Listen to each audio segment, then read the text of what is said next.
मित्रों नमस्ते। कितने प्रश्न करूं? बीए पार्ट 2 सेमिस्टर 4 के लिए जो निर्धारित हमारी खंड काव्य रचना है, उसमें से हमने भगवान राम और सीता जी का चरित्र चित्रण देखा है।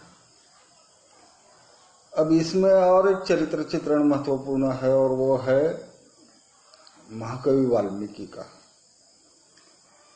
जैसा कि हम सब जानते हैं कि महाकवि वाल्मीकि जो थे वो उनका पूर्व जीवन अलग था और देवर्षि नारद के उपदेश से उनका जीवन पूर्ण रूपेण बदल गया और वे राम नाम की महत्ता को समझ गए।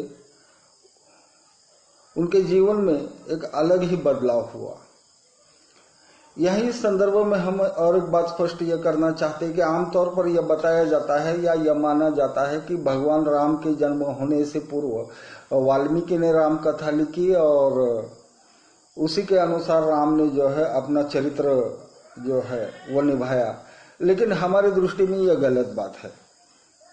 भगवान राम और वाल्मीकि जो थे वो समकालीन रहे हैं और मूल वाल्मीकि रामायण की शुरुआती दौर में ही एक छोटी सी बात यह है कि एक बार नारद वाल्मीकि के पास जाते हैं और राम की महिमा जो है वो उन्हें बताते हैं और इससे प्रभावित होकर जो है वो वाल्मीकि जो है राम कथा लिखने लगते हैं और यह राम कथा आगे चलकर बहुत प्रसिद्ध हुई।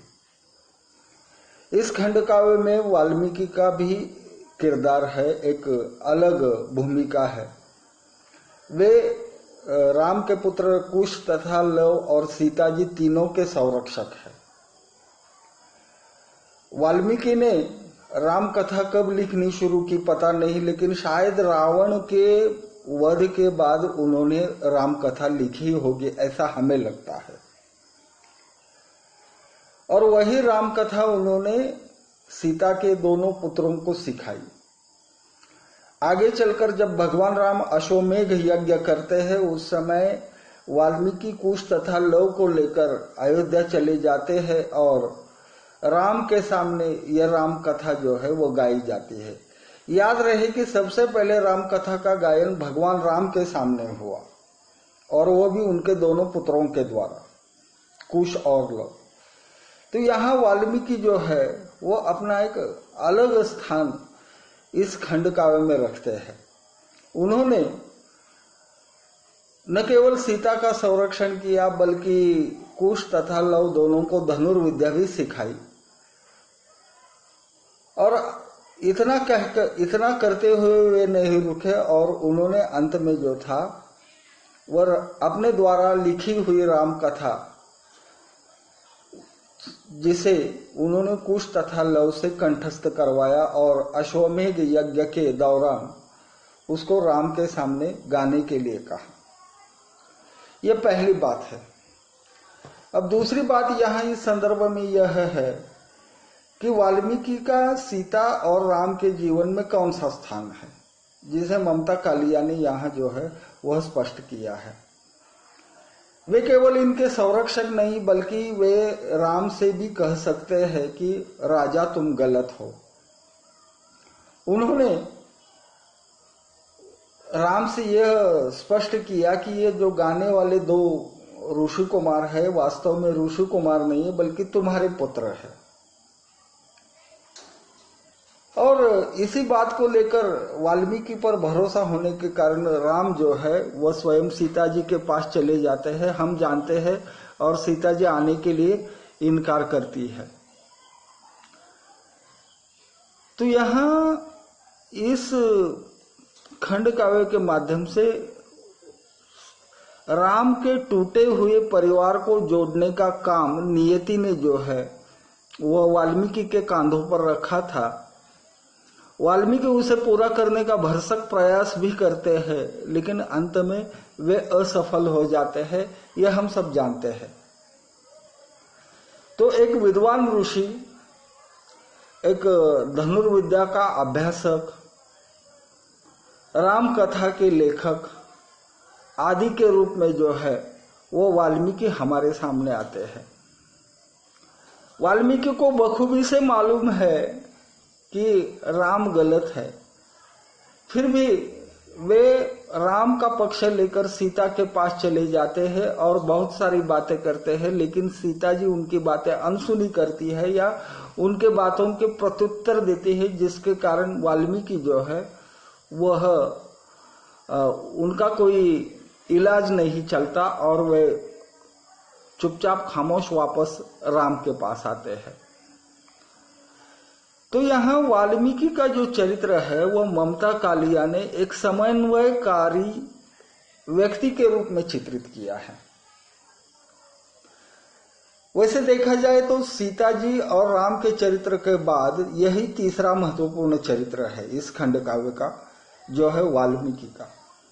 परंतु वाल्मीकि के द्वारा दिए गए सभी तर्कों को सीता जी अपने तर्कों के द्वारा पराजित करती है और इसलिए वाल्मीकि पराजित होकर वापस आते हैं। यह सब देखने के बाद एक मन में सवाल यह उभरता है कि इतने बड़े विद्वान होने के बावजूद भी क्या वाल्मीकि को राम और सीता को एकत्र करने में सफलता क्यों नहीं मिली? तो इसका सीधा साधा उत्तर यह है कि सीता और राम दोनों अपनी अपनी बातों पर अड़िग रहने के कारण वाल्मीकि उनमें समन्वय नहीं कर पाते, लेकिन उन्होंने एडजस्टमेंट करने का, समायोजन करने का प्रयास किया था, यह बात सुनिश्चित है। तो इस प्रकार से वाल्मीकि जो है वो हमारे सामने आते हैं और राम तथा सीता के पुनर्मिलन में मध्यस्थ की, एक बिचौलिए की भूमिका भी निभाते हैं। वे राम के निर्णय को उचित मानते हैं, लेकिन यह भी कहते हैं कि सीता जी भी गलत नहीं है। अक्सर यह दिखाई देता है कि एक बात होती है कि किसी को अगर 6 नजर आता है तो सामने वाले को वो 9 नजर आता है, और बिचौलिया जो होता है वो कहता है कि तुम दोनों अपने अपने जगह पर सही हो। राम के प्रति वाल्मीकि के मन में आदर है, सम्मान है, लेकिन सीता के प्रति उनके मन में एक आस्था है, और इसी आस्था के कारण वे सीता जी के तर्कों को भी सही करते हैं, सही मानते हैं, और जो उनको जो असफलता मिलती है उस असफलता के बारे में सोचकर जरा सा भी वे खिन्न नहीं होते।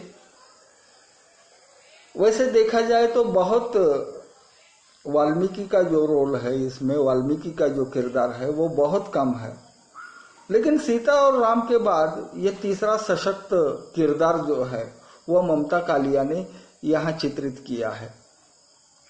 भले ही वे राम के पक्ष में है, लेकिन फिर भी वे सीता जी के तर्कों को गलत नहीं मानते।